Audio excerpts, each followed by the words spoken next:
Yeah, one in the packet. There should be one in your packet. Yep. Did you guys want to get it this afternoon? Brooke sent it out. Yep. Yep. I printed it with Okay. nice yellow, but this one's kind of gray. I think Brooke tried to go school color second time. Just kidding.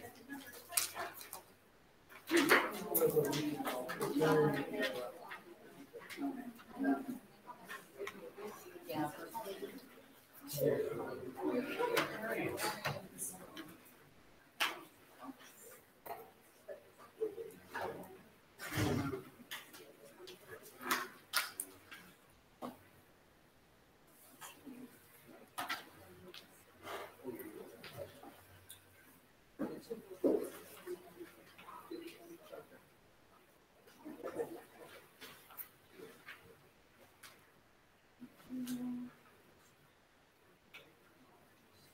All right, 6 o'clock, call this meeting in order. Please rise for the pledge.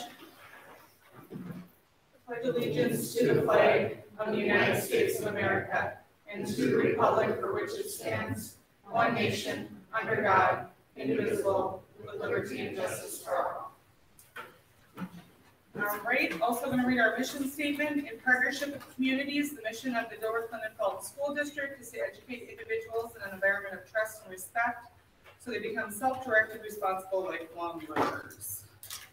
All right, roll call here. All board members except Nicole. She's running late at work. She's hopefully going to be joining us shortly.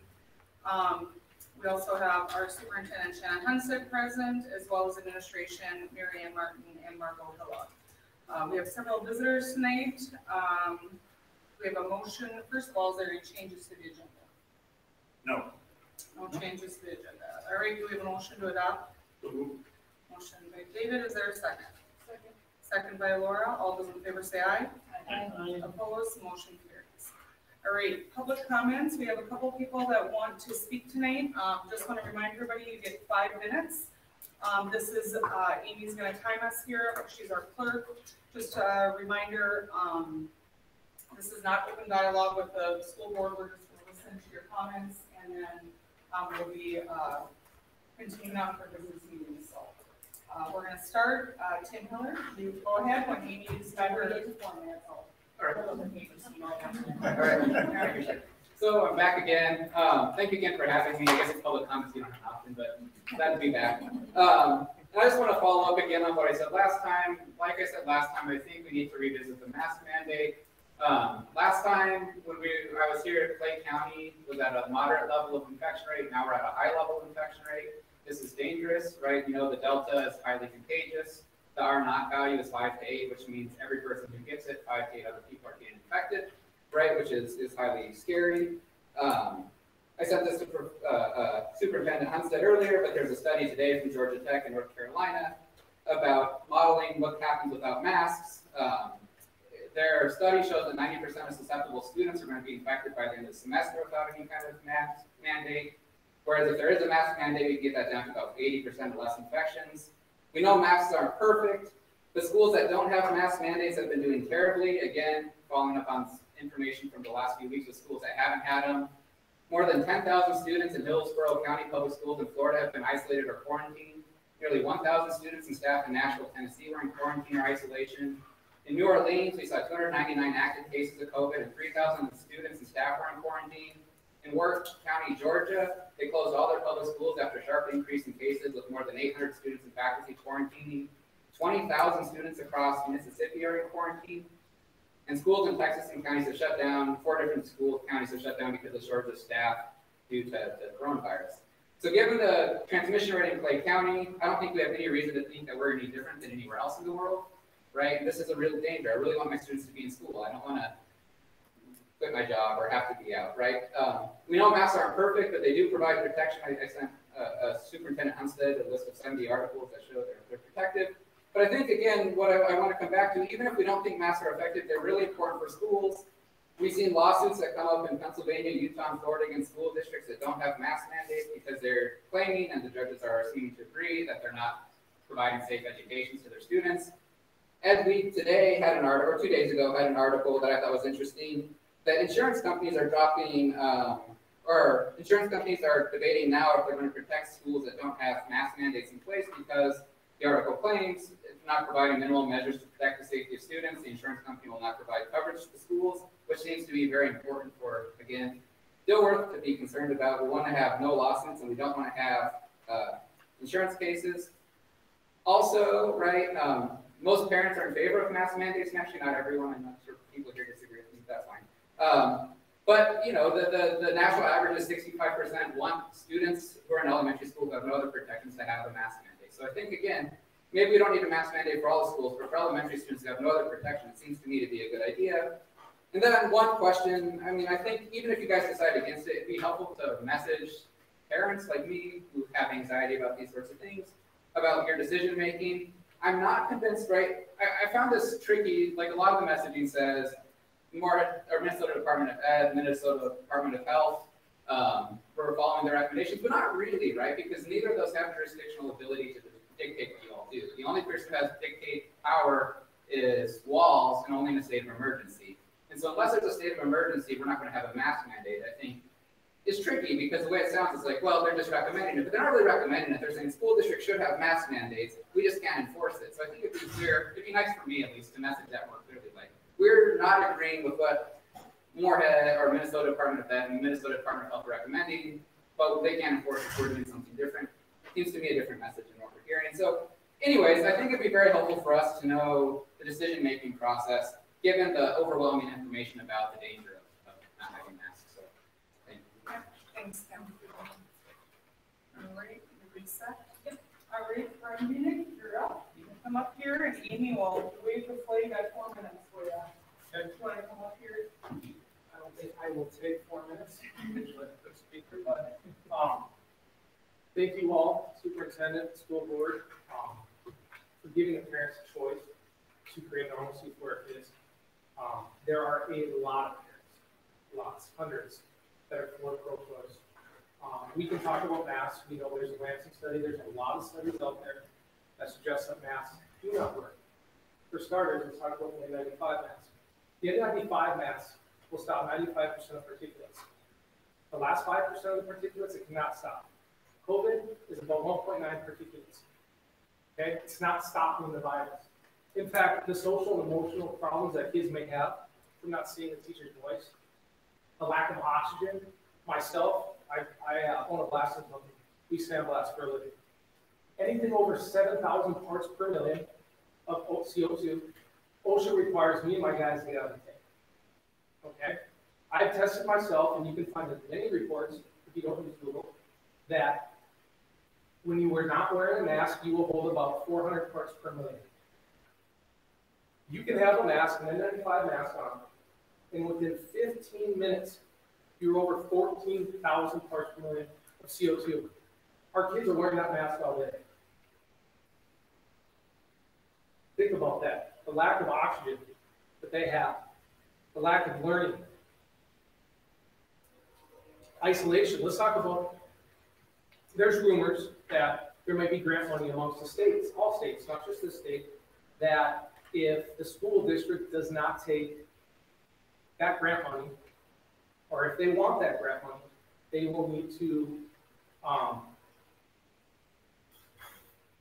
go to mandatory not vaccination, but mandatory.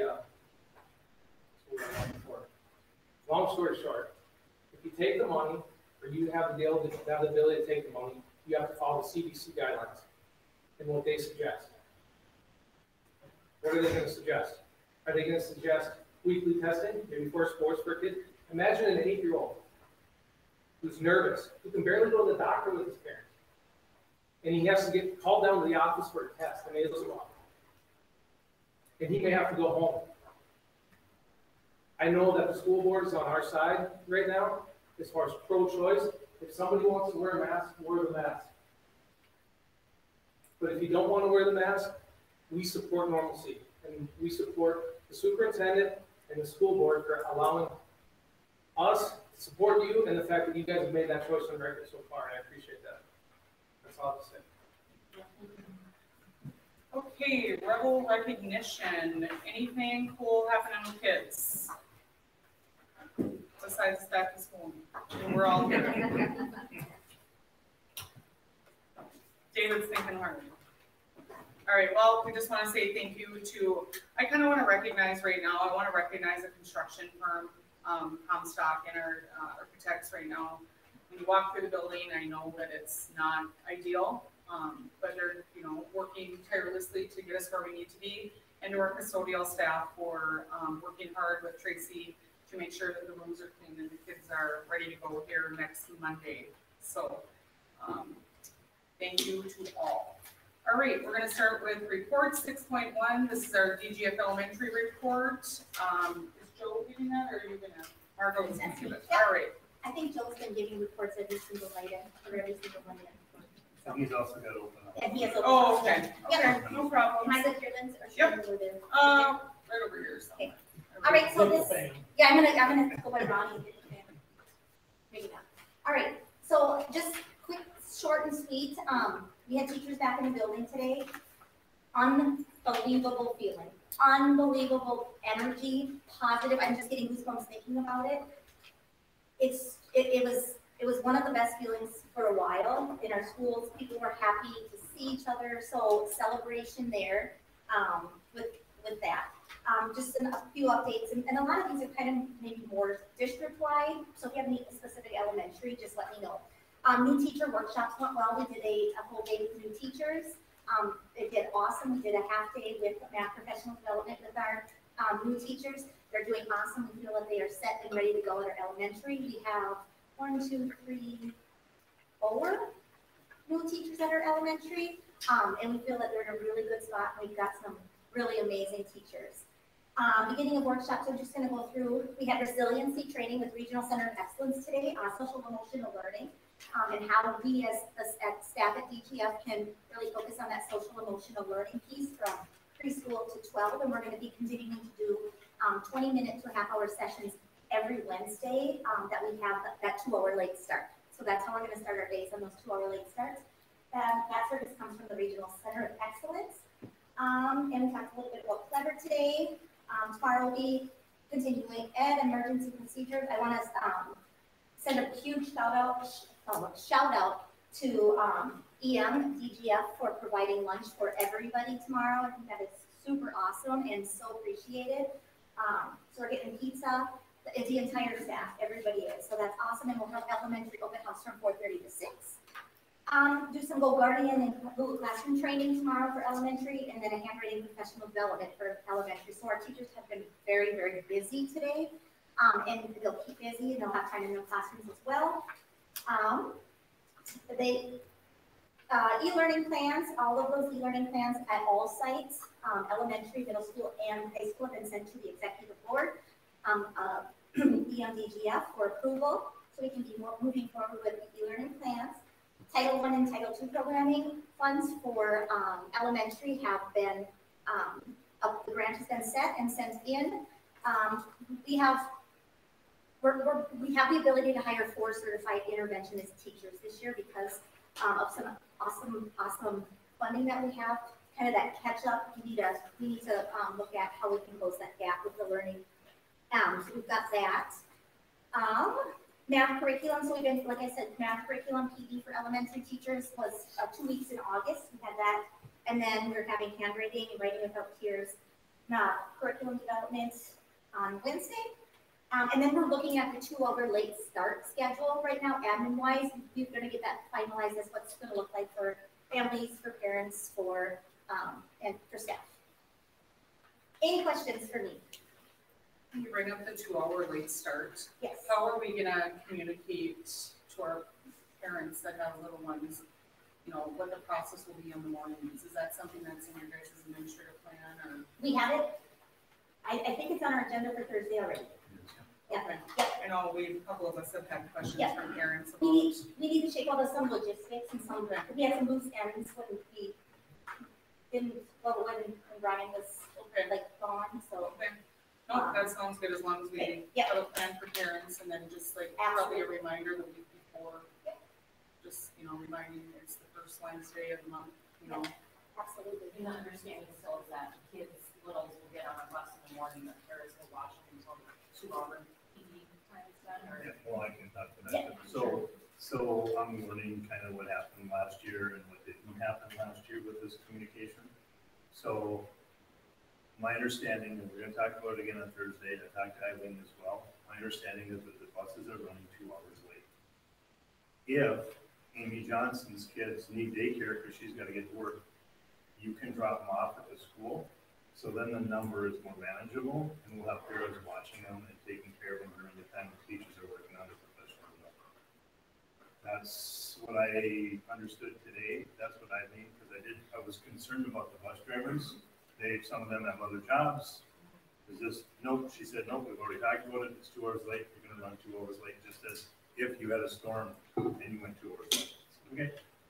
So that was her understanding, and then we talked to admin, and it was, again, I think they got mixed messages last year, and I think that's the part that we need to clear up on Thursday when we meet. So that's where it stands today. I do want to meet with them though before we send anything out, just to make sure we're all on the same page. Yeah, if you guys can talk, I mean, I just work in healthcare, so I get it. knowing that shifts start at 6:45 in the morning, 7, are we gonna offer? We're gonna have to try to provide that, in my opinion, so that's what we're gonna work on. The Perfect. logistics of when can we get people here so parents can drop off still? Yeah. Because they're typically set up to get picked up at home probably at 6:50, 7 o'clock by Yeah. bus. Well, I mean, that's our bus road, 7 Sure. o'clock is pickup, so. Yeah. Yep, so we're gonna have to work with those families. I don't know, what's yours, Laura?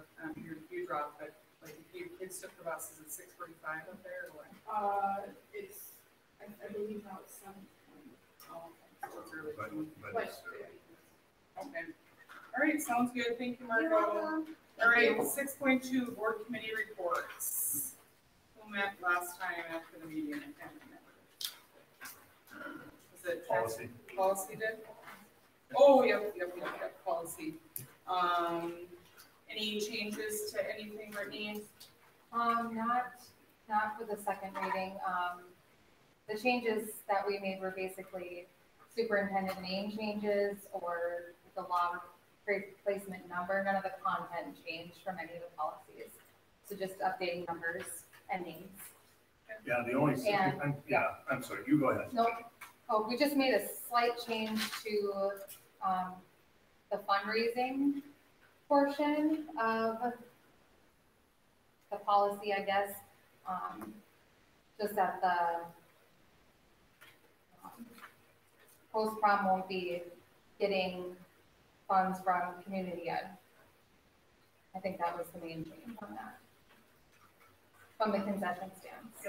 Yeah, that we're looking at using the funding from the concession stand to hopefully fund the daycare before after school is what our plan is. So it affects and supports more kids and more families.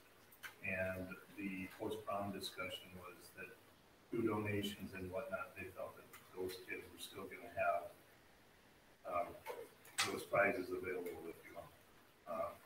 And then we could allocate this money to a better place, running it through community and to a daycare of some sort. We're still working on it. We need this approval first, so we know we're going to have some funds towards it. And then Tracy has worked very hard to put something together, which we'll present in the future.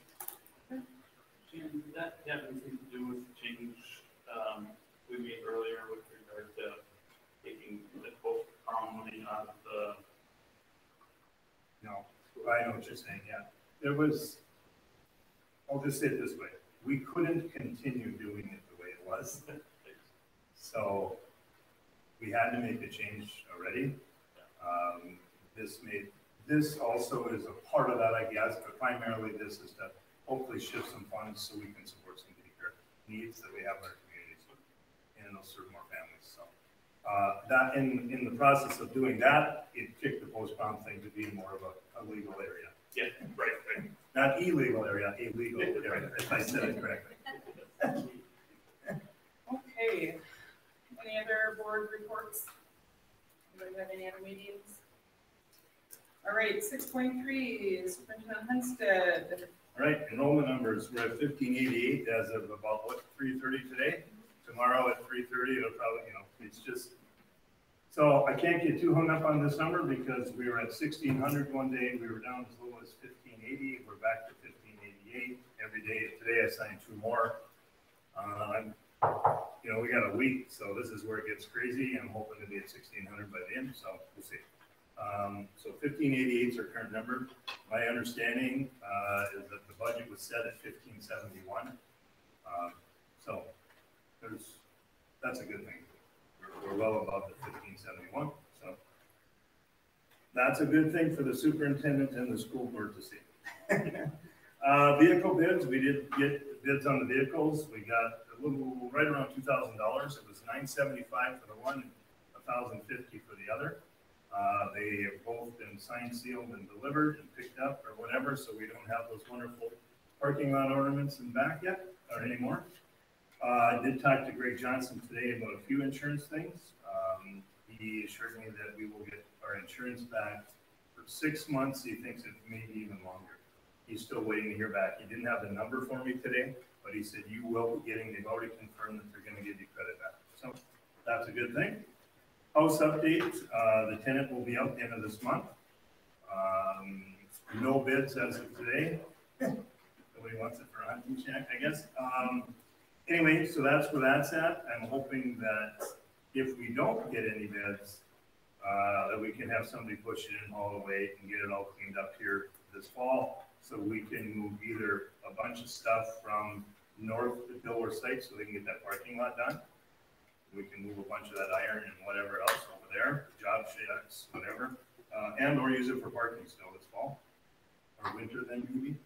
Still working on exactly what that might look like, but Comstock is confident that if we can get some stuff moved out of the way, that they might even get, again, depending on the fall, parking lot in and maybe get one lift on it before snowfall, much like they did back here.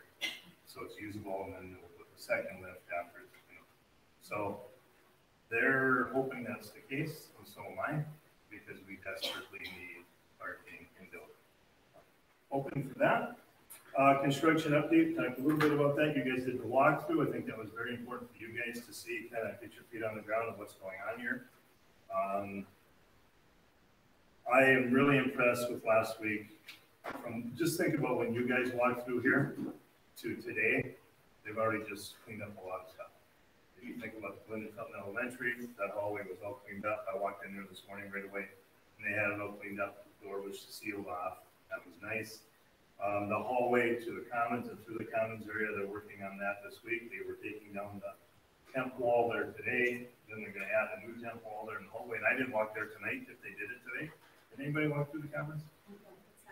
It's not that. Okay. So they're going to do that this week, though. So again, it's coming along well. I have a meeting tomorrow, OAC meeting for Glendon, on Thursday for Dilworth. We couldn't meet last week. They had some guys out. So, yeah, we have questions, we have thoughts. Today we're going to talk about some of that money that subcontractors feel they have coming. We'll talk about that. I have a lot of information on that I'll share here in a little bit. But otherwise, things are moving forward. I still feel that we can get into these offices and commons second semester. So for that. ESSER 2, ESSER 3 update. The reason I have this on there is we're going to start spending some of that money. I met with Marcus today, went through a bunch of it. I'm compiling a list. The admin team has given me some stuff. I want to create this giant list, which now I'm really getting it narrowed down, and we're going to start spending that ESSER 2 money down. That's the stuff I felt we should have been spent down before I got here. We'll take care of it now because we can go back to 2020 if we need to. Marcus and I worked hard on that today. ESSER 3 money, we're going to do the application. Amanda's here from Brady Marks on Wednesday. We're going to sit down with her at 1 o'clock and we're going to start knocking it out and making sure the application process gets done first. There's a lot of hoops for ESSER 3. You can spend the money on a lot of different things, but there are some hoops to go through. We're going to work on that application on Wednesday. If you remember, ESSER 3 has two parts. It has a part that is just for learning loss to the tune of $227,000 for us. We have social workers, integrationists that you heard Margot speak about. We have APEX, the credit recovery program. We have Rebel Success, which is an after-school help and support.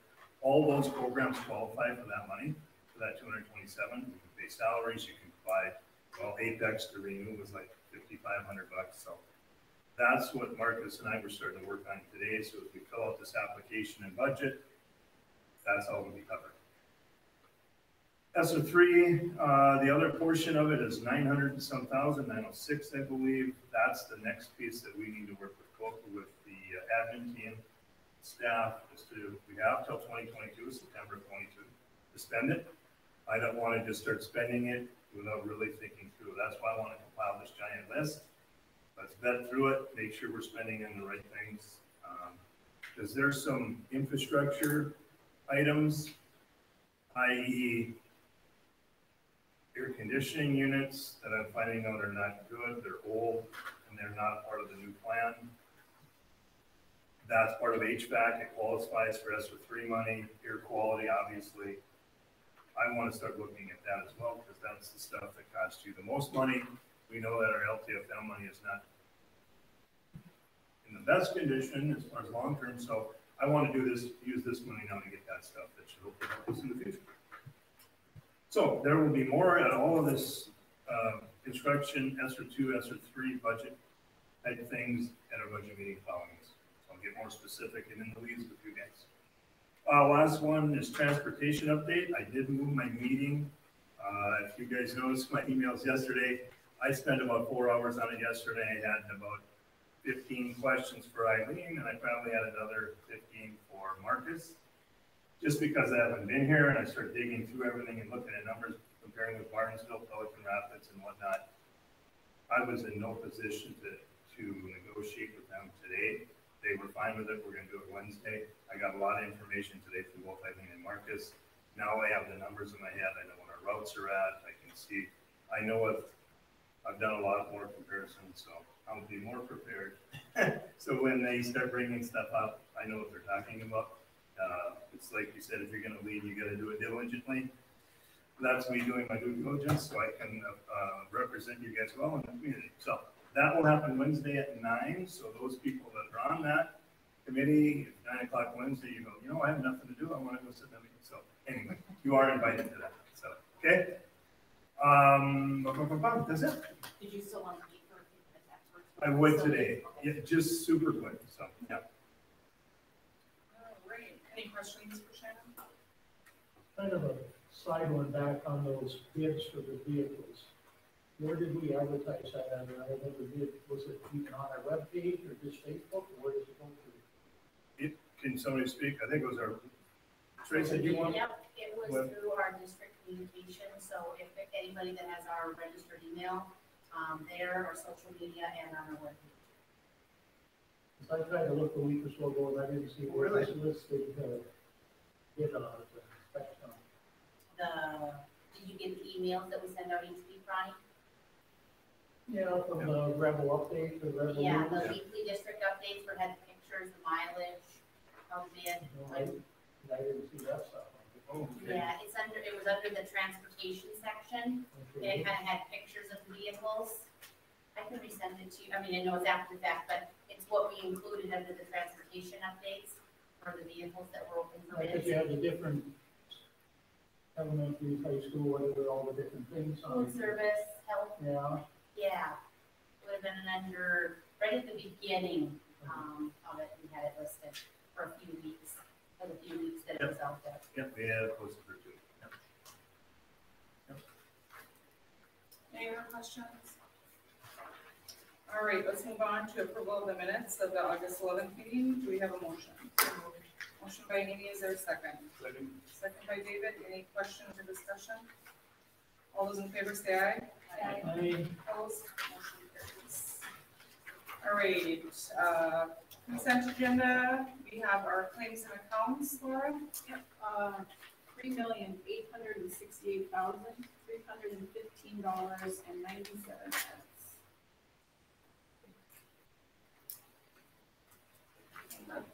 Nicole gets situated. Welcome from Williams. You're fine. You're all good. That pays better than this job. It pays better, yes. Less headache too. Yeah. We're just under the consent agenda right now, so we'll let you get to your page, so you. All right, okay. Also included in this is our treasury report and fund total report, Minnesota liquid asset, max accounts, activity accounts report. We'll also be approving the resignations of Angela Yurkin, food service, resignation of Blanca Gonzalez, paraprofessional, resignation of Joanna Navarte, custodian, the resignation of Gina Costello, paraprofessional, and the resignation of Matthew Wolf, custodian. Do we have a motion to approve? Motion by Amy, is there a second? Second. Second by Laura. Any questions or discussion? I did call Shannon today too, but I just wanted to make sure that these high contractor bids, that wasn't, that increased cost wasn't included in that, which it isn't, so. Okay. Appreciate that, Ryan. Thank you for checking on that. And I don't know if we're losing 2 custodians, if anybody knows. We've already replaced 2, Okay. so that'll be coming too. Maybe some of these are signed here today, I don't know. We have one so far. One so far signed, but yeah. So, yeah. All right. Any other questions? Discussion? All right. All those in favor say aye. Aye. Opposed? Motion carries.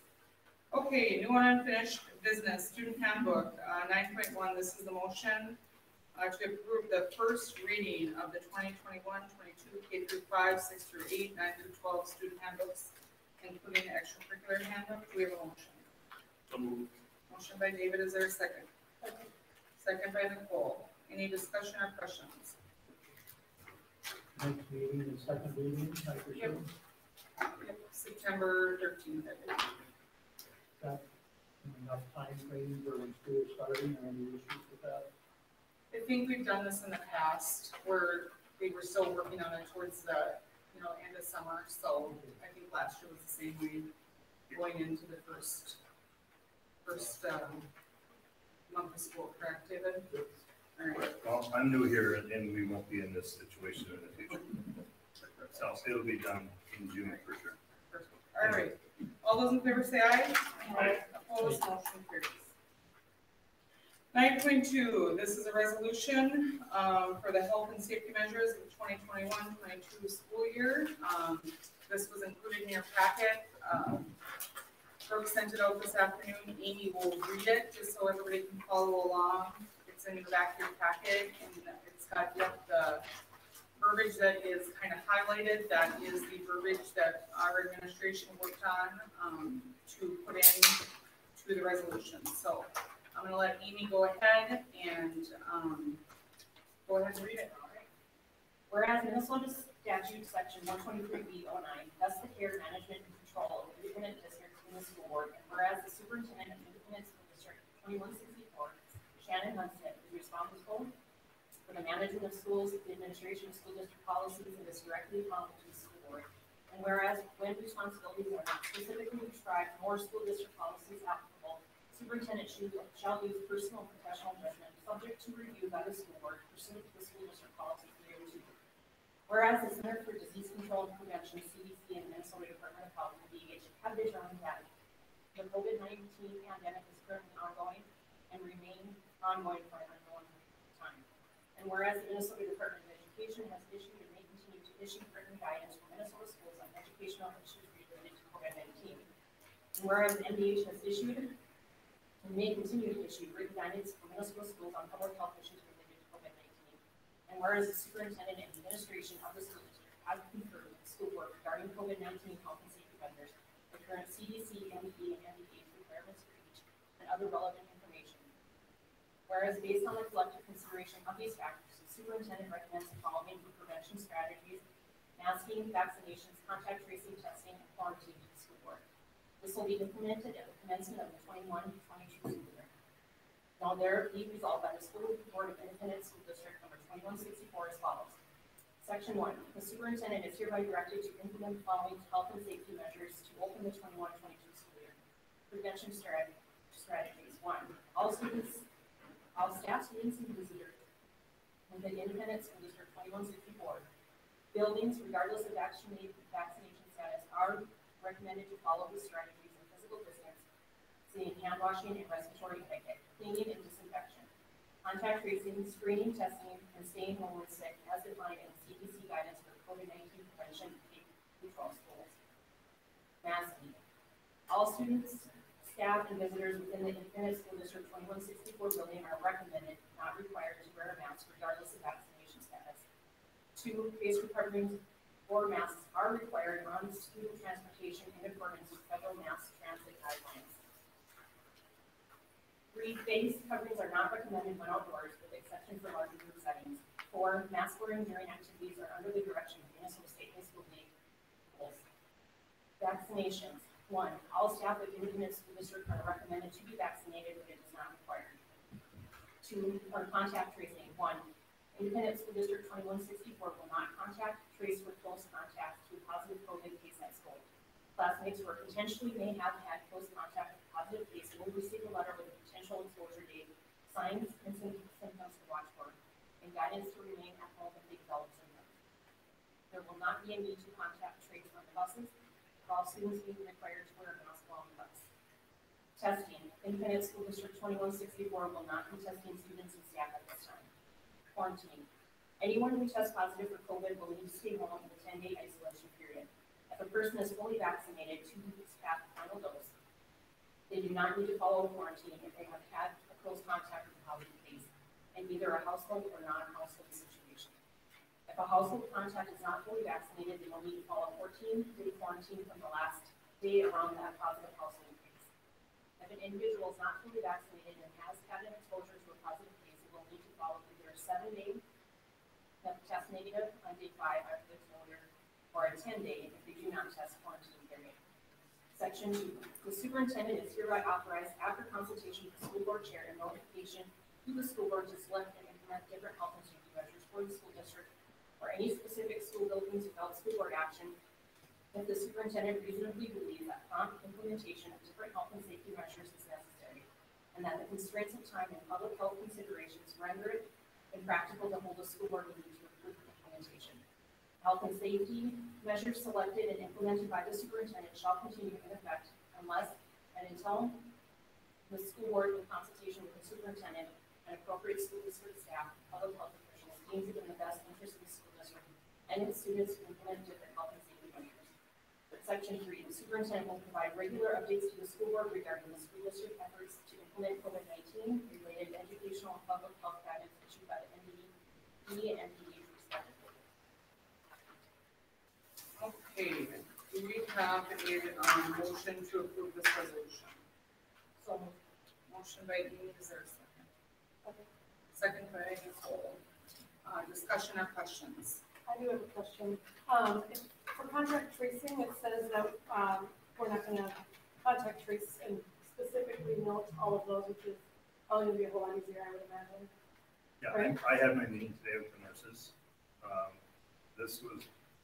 It was a great discussion as to how is this going to be handled, what's the easiest, what's not the easiest, what's the best, and what do they feel. They said they want to inform people, so then people can make their decisions on that. And so that's why that reads the way it does, is that I took that from them. Perfect. And then my question then is quarantine, if we go down to number 4, if it's not fully vaccinated but has exposure to a positive case, if we don't know if they're directly exposed, is there going to be guidance as far as when they should begin that quarantine procedure? Yep, the nurses will handle all that. So Okay. as far as, so So when we say they're not going to contact trace, we're still going to find out, let's say Ronnie tests positive. Yeah. And he sits by Nicole all day. They're going to find out who's been exposed, and that's, Nicole will get a letter. Shannon's dad or mom will get a letter, because they sit by Ronnie all day. We're the ones that are going to get a letter because we've been deemed as a close contact or an exposure. So then they'll talk to them also about when they need to start quarantine, or when it's over. So they'll send all that in that letter. Yeah.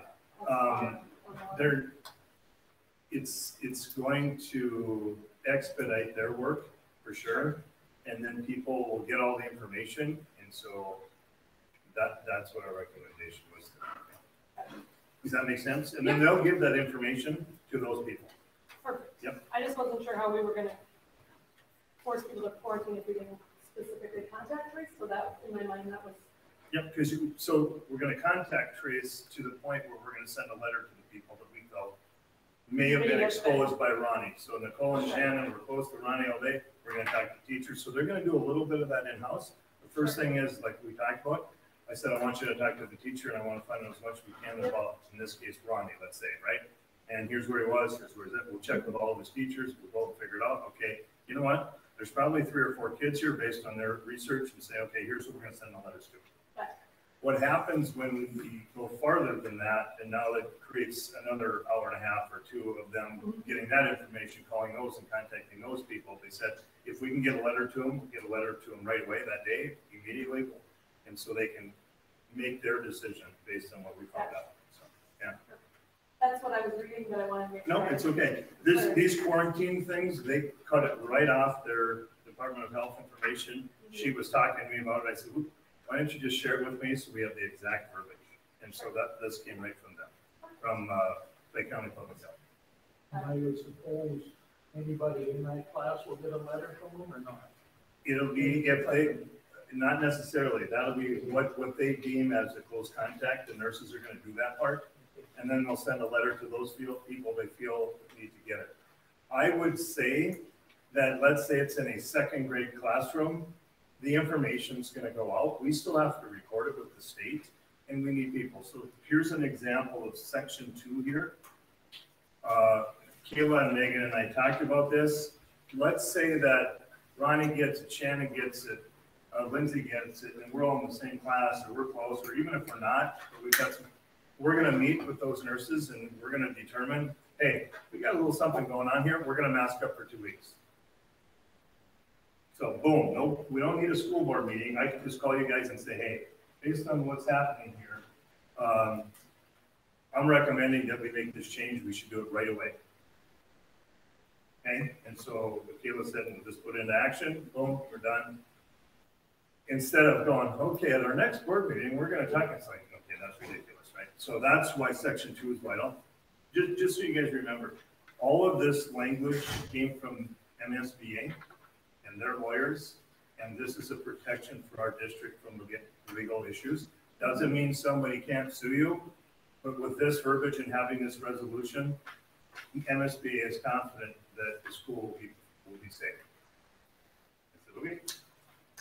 So then for the kids that get a letter sent out, are they required then to stay at home? no, it's Okay, all right. Public meeting, guys. I need to be able to hear what's going on. So I'll say not necessarily, right? So it's a parent. So let's say that one of your kids gets this letter, hey, they're deemed close contact. Keep an eye on them, watch them. If you see any symptoms at all, keep them home. Okay? Not required because based on that, we don't know if based on what we found out, they were exposed. How much exposure? Did they have enough? We're not going to get into, because it's going to be a wrong answer no matter what. Right, wrong, or whatever. But then the family will decide, hey, we're going to keep him home for a couple of days to make sure. That's fine. If you say, you know, he feels great, looks good, we're going to send him. So then, what is protocol for the teachers, for the students, when they're missing school? Is it going to be packets? Is it, We're going to educate to the best that we can, whether it's packets, whether it's Google Classroom, whether it's Schoology, whatever processes they've used in the past. That's what it'll be there for. Yeah. Yeah. Much discussion on Thursday too about that very thing, Laura. First, before we start getting into that as an admin, we had to have a resolution that we knew we could work on. Now that if this, whatever happens tonight, whatever you guys decide to do, then we'll take that information back to the admin and say, okay, Amy's out, she's quarantined. Her parents said, you know what, she needs to stay home. She's been exposed. Okay, how are we going to teach her? What's that look like? That's what we need to now make sure that we're putting in place. Yeah. I'm strongly in favor of the resolution. No mask mandates, and whether or not to wear a mask or not wear a mask is a contentious issue. But the issue, I think, really comes down to do the masks work. And we've had, over the last 10 years, randomized controlled trials. I mean, it's really the gold standard where you've got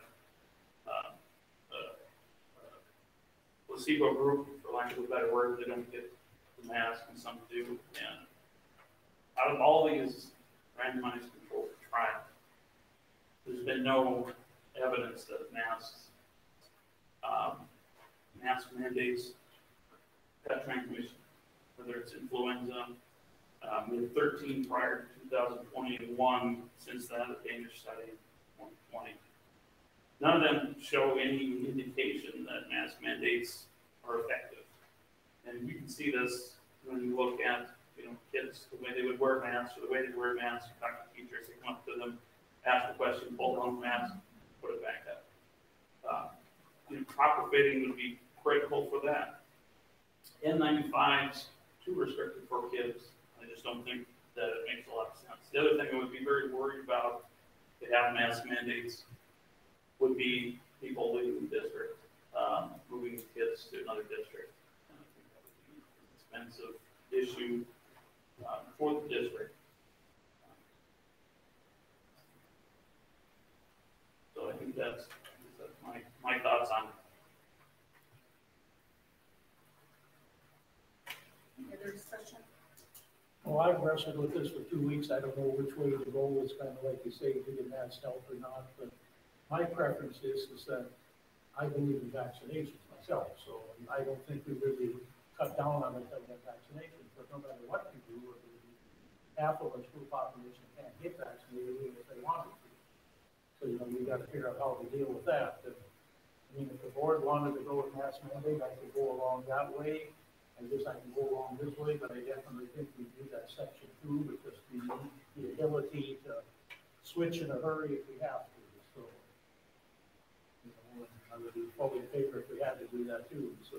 But then when you say based on what David said, if masks aren't going to work, then why would you bother implementing a mask mandate for 2 weeks?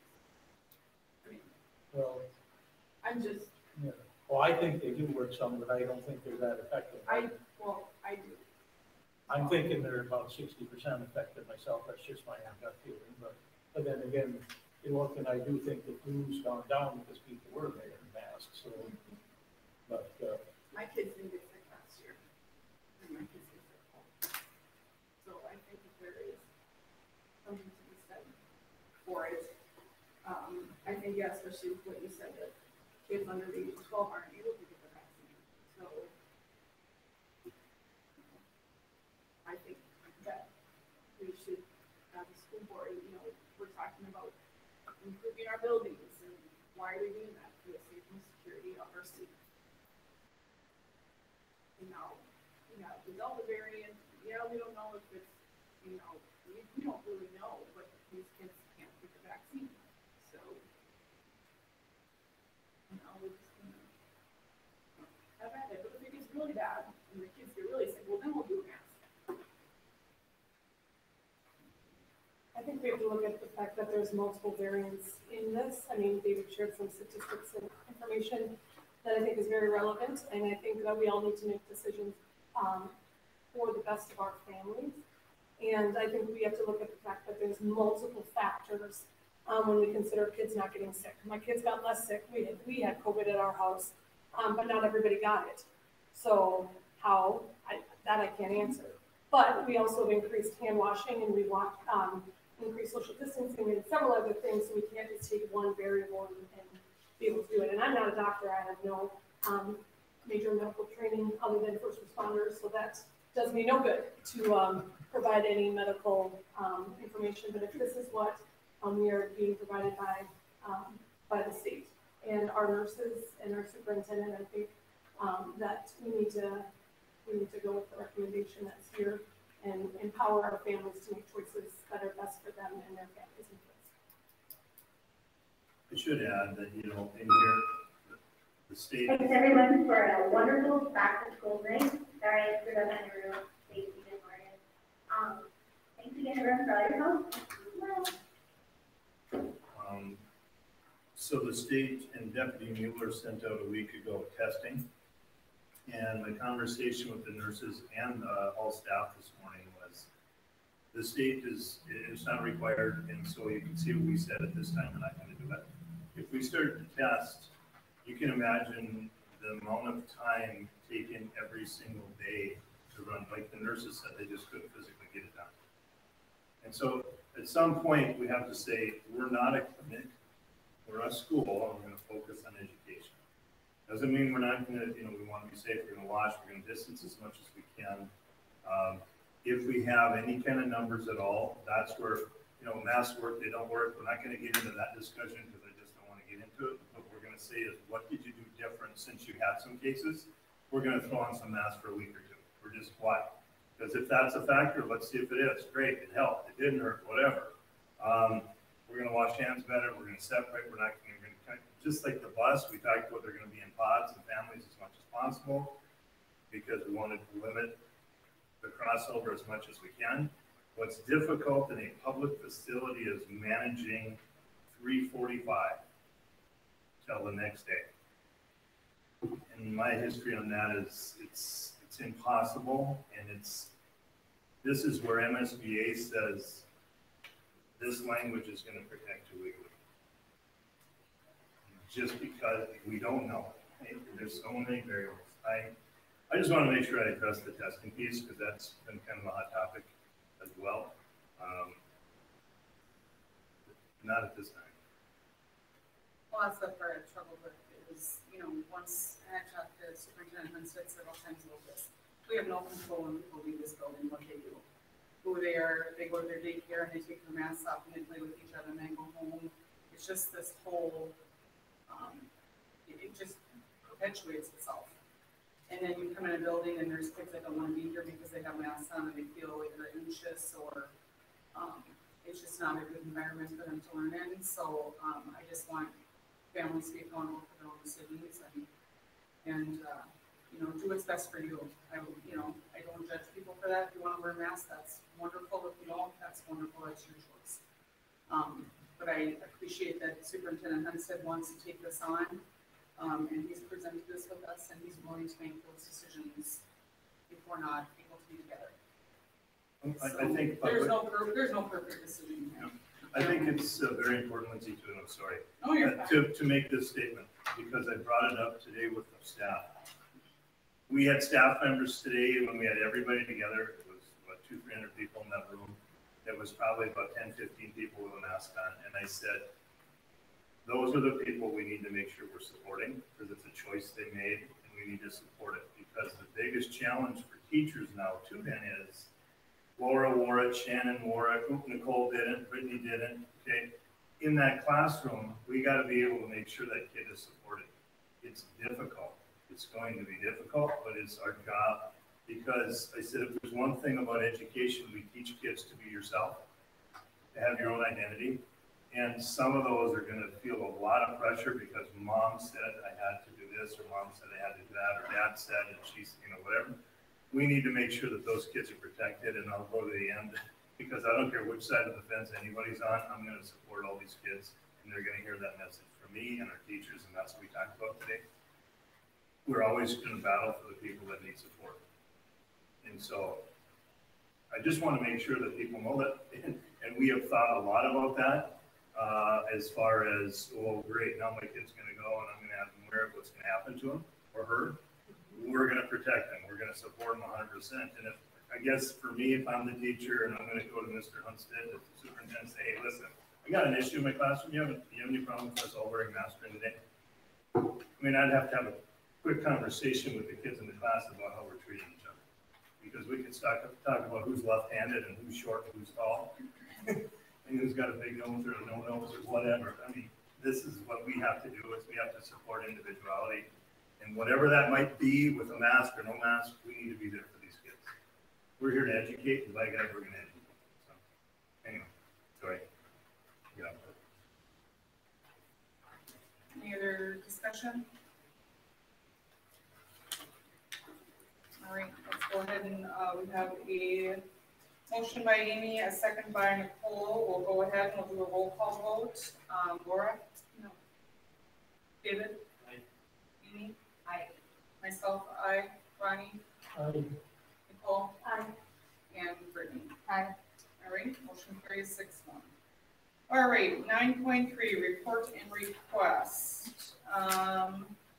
So this is gonna be a long presentation, I think, by Superintendent Hunstead here, so we are gonna get a motion and then a second, and then we'll do discussion. Motion by David, is there a second? Second by Nicole, all right, I'm gonna let you have the floor. Okay, I shared a couple more documents with you tonight. One, it looks like this, section 01-1000, changes in work. So if you can find that document, I also shared some Comstock copies. I hope that's connected to that or separate. I can't remember if that one's connected or not. We'll start with the change in work, and what I'd like you to do is just, that's what it is. This is a part of the bidding process for all subcontractors and contractors.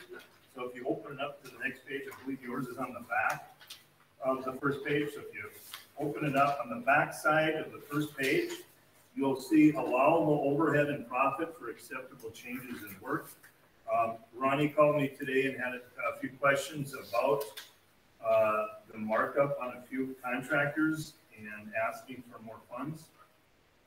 And in their request, they said profit and overhead, 15%, 17,000 some odd dollars. The next one was 19, one was for 1,000, one was for 4,000. So when Ronnie asked that, I said, you know what, that's a great question. I'm going to dig into that today. I dug into it quite a bit, talked to Matt. He said, here's what their contract says, their language. So it says, A, if work is done by a contractor's own forces, a maximum total of 15% will be allowed. Remember the section of this bid process, changes in work. So what defines changes in work is what it really comes down to. And then if there is changes in work, here's what they can ask for under profit and overhead. If work is done by a subcontractor, they can ask for 5. So with all of that being said, if you look at your last sheet, I'm just going to go right to the back of that document. I should have put that next, but I didn't when I stapled it together. So your very last page, Matt and I have been chatting about this. Here's what he came back with. In the Diller site, Mission Mechanical asked for 10%. Rick Electric asked, it says 15 and 10, and that was their total number, 9,400, 95. Those are the only two in the Dilworth bidding package that asked for that part. He said, and I said, I don't feel comfortable paying that amount. They've asked for more funds. We're going to pay them for the material cost change. We're not going to give them 10 to 15% for profit, and we're not going to give them for overhead. They have the same overhead. They would have had overhead if they did it last year. They did it this year. So, and he said, that's totally up to you. If you look at the Glendon site, we have 2 companies that also asked for this dollar or for this increase. You can see what their dollar amounts are there, 17 and 19. Said the same thing back to Matt. Matt said, I totally understand. If those people want their 10% or 15%, they maybe should come to your board meeting and ask. So now we can back up 2 pages. So again, sorry, I went out of order. Back up 2 pages to the Glendon material site. Our cost increases. This is the list of contractors with material changes. So it's 2 numbers in the middle of the page for 97.94 and 96.47.64. You can see I wrote a little chicken scratch there next. Those are not included in your total sum number at the bottom of 470. He took them out because Comstock did not feel this merited pay, so they pulled it out. But we can also see that who asked for it. Okay, so that number is not reflected. What I did at the bottom then, you can see, is I took the Glendon, the one from Inco and one from Peterson, I subtracted it. So if we want to approve the material on labor escalation, easy for me to say, it will be 433 instead of 470. So a savings of $36,758. The next page is the Dilworth site. Dilworth site, we only had the 2. One was for 1,000, one was for 9,400. So the total was 10,562. So instead of approving 222,000, you're approving 212. 394. So you see all those numbers? Do they make sense? Are there questions on just that part? I guess that was my question. You know, can't they have a profit built into their initial bid? Just because steel goes up, should they make a profit on the increased steel prices? So I didn't feel they should. think the relevant language there is, if you look at 105, A, on the first page, a change to the contract documents is required, which involves a change in the scope of the project. Construction manager will issue a proposal request. I think a change in the time generally would be considered things like that. So I mean, from a contractor standpoint, it's kind of an issue of fairness. You bid under certain assumptions, and then those assumptions change. From a contractor standpoint, that's an unfair situation. And then you say, oh, you have to order 6 months later. You know, they can only bid on what they know at the present time. So it's kind of a question of they taking that risk that you're going to change the terms of the contract. Yeah. That would be material costs you're talking, right, versus labor and overhead? Yes. Okay. I mean, could be labor and overhead, I suppose, too, depending on, you know. And they are increasing labor costs on just about all of them. Yeah, their bids, they show that. They show material plus labor, so, yeah. But those can change too, you know, in terms of, and your overhead can change if you have to have certain, let's say you buy material and you have to house it, you know, those sorts of things. I mean, so there's a whole host of things that can change, but that is, we change terms of the deal, basically. Some of the plumbing items, I don't know why that stuff is in order. It can't be that big a thing for them, why it wasn't ordered to start with, so. It's a big project, right? And so it's difficult, no question. I guess, here was my analogy to math. Doesn't taste right. So I just don't want to pay it. If they want it, our meeting's a public meeting, if they want to come visit and share, we'll listen. You know what I mean? I guess that's where I'm at with the profit piece. You know, they're adding on to the profit. Hey, wait a second, we've already done this before, and does it merit change in work? I guess that would be in the eye of the, you know, it depends on what side you sit on, but I get it, and that's why I asked Matt. I said, would you say this is a change in work? And I'm not going to put it. He didn't want to pick one way or the other because he's trying to support subcontractors, but he just said that's a choice you guys have. And I said, I guess for me, I would make a recommendation. I told him that today, that I'm going to recommend to make the payment without that. And if they want to come and talk, we can have another discussion. But at least what I felt was necessary here, because we kicked them down the road 2 months. I don't know the percentage. I want to say 90% of this work is done, and they've fronted this, and they've been waiting to get paid for it. And so I feel the material costs and labor costs, as we talked about it, has been vetted through and made sense. So I guess that part of me wanted to pay that part. When this was brought to me today, it makes sense that, you know what? Yeah. I feel like you gotta hold something right now. Well, and just to be clear, I agree with Shannon as far as the overhead profit part of this, unless we get some evidence that there is a true cost there. Contract doesn't say you're allowed 15%, it says up to.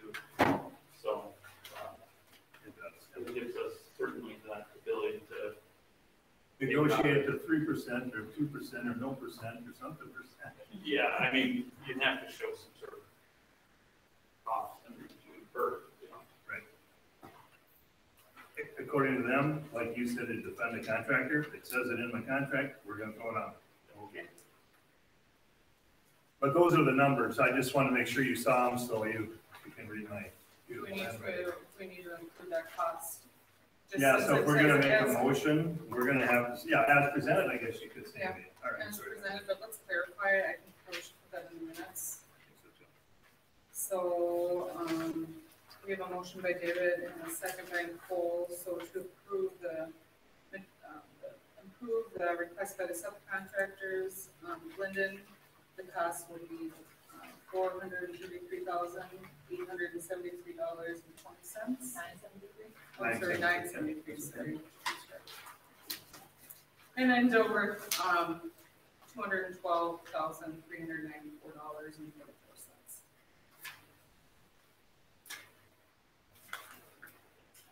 All right, all those in favor say aye. Aye. Opposed? 9.4, this is the second reading of policies. 205, open meeting and closed meetings. 401, equal employment opportunity. 402, disability non-discrimination policy. 413, harassment and violence. 413, harassment and violence form. 422, policies incorporated by reference. 423, employee-student relationships. 505, distribution of non-school sponsored materials on school premises by students and employees. 523, policies incorporated by reference.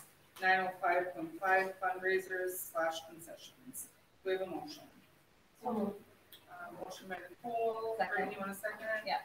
Any further discussion on these policies? Lindsay, this is the first reading, right? No, second reading. This is the second. Yep. Yeah, we had them last month. Yep. So do you have any feedback on the concession issue? Not that I've heard, and so if it's okay, we can ask Tracy who's sitting right behind me if she's heard anything. Is that okay then? Yep, absolutely. You heard anything?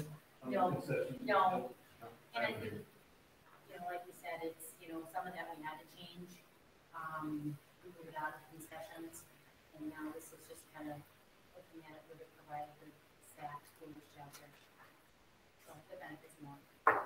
It's only different than we need to provide workers for a concession center, if we're going to take it on. Yep, and I visited with the lady that runs it, who's also sitting behind me, named Tracy, and she said she's already got it covered. She's already got a plan. I asked her for her plan running, and she gave me a plan really fast. So I think she's been giving it some thought, actually. But no, it's a good point. That's really what we gotta do. All right, any further discussion? All those in favor say aye. Aye. Opposed, motion carries. 10.1, this is certified contract for Allison Stewart. She's an elementary teacher, MA step 15, effective the start of this school year. We have a motion. So moved. Motion by David, is there a second? Second by Brittany. Any questions or discussion? Kindergarten. Kindergarten bill. All those in favor say aye. Opposed? Motion carries. 10.2, non-certified contract for Deborah Langsa, a la carte. This is effective the start of the 21-22 school year. Do we have a motion? Motion by Amy, is there a second? Second by Nicole. Any questions or discussion? All those in favor say aye. Opposed? Motion carries. 10.3, non-certified contract of Sam Olson, custodian. This is effective August 24th. Do we have a motion? So moved. Motion by Nicole, is there a second? Second by David. Any questions or discussion? All those in favor say aye. Opposed? Motion carries. 10.4, certified contract for Nicole Verdi. This will be for special education teacher, BA step 2. Do we have a motion? Motion by Amy, second by David. I'm going to let Shannon explain this to you because she's already an employee. She's just moving to a different position, correct? No, she was a tier 1 special education teacher last year, and she was let go because we posted the position. The position was, because in a tier 1 position, you have to post the position again. We have hired a licensed special ed teacher for her. Okay. We ended up with, no, it's a new day. We had 16 new special ed students as of the other day. Now I could be off again, no, it could be, anyway. So that's basically a whole of caseload. She was here before, she applied for a para job. We said, hey, how about you come back as a tier 1 special ed now that our caseload just went through the roof? Obviously she said yes, and here we are. So it was a change that we just, the caseloads, I mean, it just is what it is. So we had to have coverage. So that's what happened there. So she's now back on tier 1, but we're going to give her credit for last year because she was here. I'm not going to put her back on that same. We're going to give her credit. Yep. One of the stipulations I put on her then is if you're going to do this, and I'd like to offer this to you, number one, we need it because you don't have the degree. You have a 4-year degree. But I said I'd like to see your enrollment papers more at state for your special ed degree. And she kind of looked at me, and so she has done it, and so now she's enrolled, and she will be starting not this fall, just because of what she had. Her and I sat down with Marianne, and we talked about what it's going to look like. But she has going through that process with Moore State because she wants to get the degree. Now we're investing in her, who's investing in herself. We're going to have somebody that we're going to need down the road. So anyway, that's where we're at with that. All right, any other questions or discussion? All right, all those in favor say aye. Aye. Opposed? Motion carries. Next board meeting is Monday, September 13th, 6 p.m. DGF High School Media Center, followed by personnel committee meeting. After the board meeting, I have to think, we changed personnel. Brooke, do you have a sheet over there that tell me who's on there? David, Laura, and myself? Okay, so, also, I received an email from Barb Dorn. She wanted to reach out now that Shannon's officially been on for over a month, to talk to us about coming this fall to do we did a class with hiring MSD to help us with our superintendent search. We get a follow-up class with them. So she was wondering what time this fall. I kind of said November would probably be more ideal, just with how many farm families we have. So is everybody good with me scheduling? I'm thinking we'd probably do a work session for it, because it sounds like it's a few hours with MSB. Are you guys good with me just scheduling that in November sometime? Yeah, like a Monday night probably. Yeah. All of the school here, then? Yeah, we have it here. And they're doing it. She wouldn't come up for it, she would beam in like they did the superintendent search. So, but we have it in this room, and I just want to make sure everybody's interested in doing that. I think it would be good to have dialogue with you, and you would be invited as well, just to see what's going well, what's not going well. So I will go ahead. Give you a list. Okay, well, immediately following this meeting, we have a budget committee meeting. So David, myself, and Ronnie, and Superintendent Hudson will meet. So we have 7:10 meetings adjourned. Thank you. Can we facilities, I don't know if you want to meet over by what